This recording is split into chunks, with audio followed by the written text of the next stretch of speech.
Hello everyone, welcome back to my channel. In today's lesson, we're going to learn 10 simple sentences for everyday life for beginners. If you are a beginner, and if you want to speak English fluently, then this lesson is perfect for you.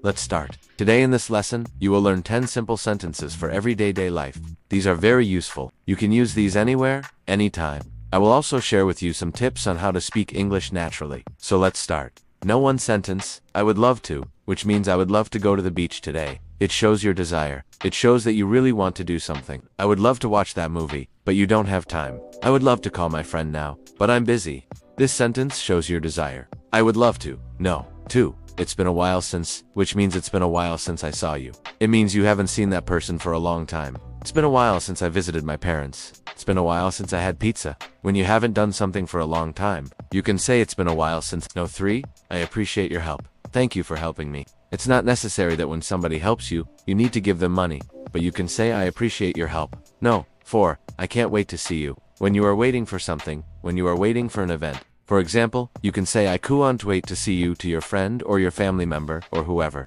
For example, I can't wait to see you at the party. I can't wait to see you after a long time. And if you want to know how to make this sentence more interesting, more natural, you can add something like this. I can't wait to hear all about your trip. I can't wait to hear all about your weekend plans.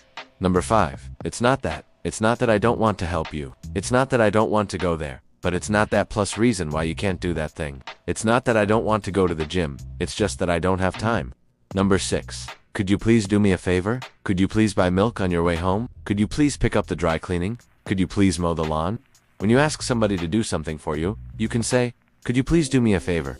Number 7. I'm glad that, or I'm glad too. It's the same meaning. I'm glad that it's not raining. I'm glad to see you. I'm glad that you enjoyed the party.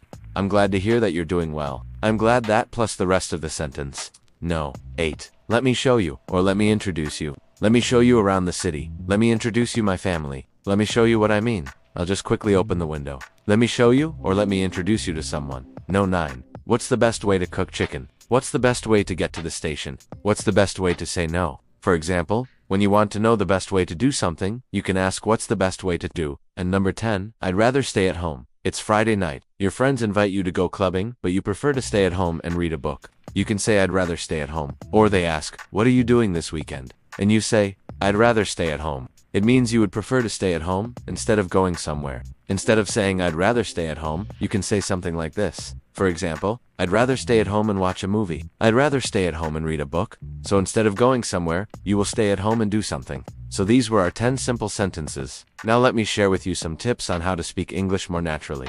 First tip, pause.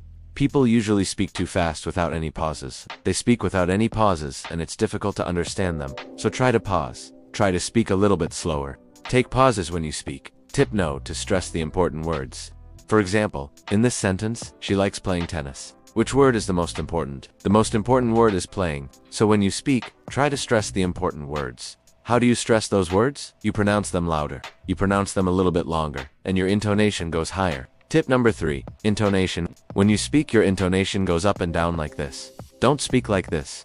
Try to speak like this. Up and down. Up and down. And tip no. 4.